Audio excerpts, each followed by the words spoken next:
voted 85% to William Ruto, and that's why they are today in government. So it's time we pulled back from Kalonzo. Let him walk alone. He wants to walk alone, or he comes back to us. It's time the Kamba community pulled out of Kalonzo, joins William Ruto, work with Ruto. We have able leaders who Ruto is listening.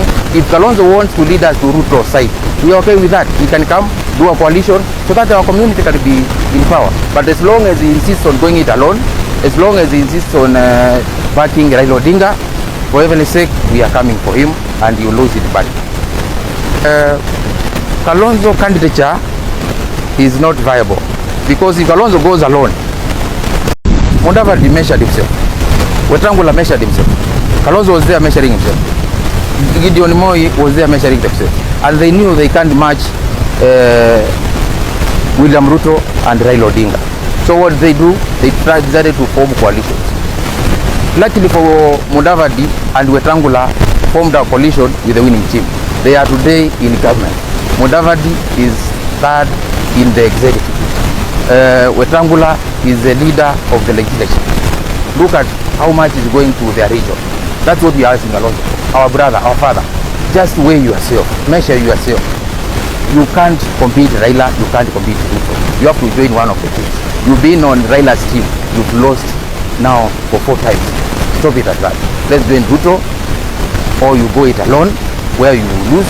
But our people, I'm urging the Kamba community, if Kalonzo decides to go it alone, let him perish alone, and the community continue. Because Kalonzo has no kid going to standard 1, Kalonzo has no kid in the secondary school, Kalonzo has no kid in the university. All his kids are grown-ups, are members of parliament.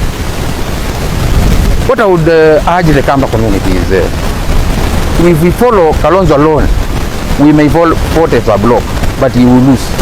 So we'll end up with the position where we have been for the last 20 years. When we follow, let's say Kalonzo becomes the running mate for Raila, Raila will lose to Ruto. We will also end up in the opposition where we have been for the last 20 years. So the best way to go is what we are trying to persuade our people to do. Let's join the government. An example was set, a precedence has been set by the people of Mount Kenya. Uhuru Kenyatta was the president and invested government machinery. He invested all his energy to woo the Mount Kenya community to vote for Raila. But they all refused and voted 85% to William Ruto. And that's why they are today in government. So it's time we pulled back from Kalonzo. Let him walk alone. He wants to walk alone, or he comes back to us. It's time the Kamba community pulled out of Kalonzo, joins William Ruto, work with Ruto. We have able leaders who Ruto is listening. If Kalonzo wants to lead us to Ruto's side, we are okay with that. He can come, do a coalition, so that our community can be in power. But as long as he insists on going it alone, as long as he insists on backing Raila Odinga, for heaven's sake, we are coming for him, and he will lose it back. Kalonzo candidature is not viable, because if Kalonzo goes alone, he can't campaign in the whole country for more than a week. The guy will run broke in a week's time, and that's factual. Number 2, Raila has invested all his life, all his wealth in politics. For him to hand over that to another person, it is not possible, it is not practical. You can't tell me I build my businesses and hand over my businesses when I'm retiring. I do a will to my neighbor's kids. No, I will do the will to my kids.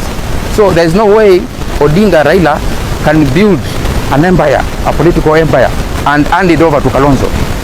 Nobody should wait for that. Kalonzo has to go it alone, which he can't. Raila will not back him up, because Raila has invested so heavily. He still believes he has energy, which he does. So Raila will be a presidential candidate come 2027. Let's Kalonzo not be fooled by this.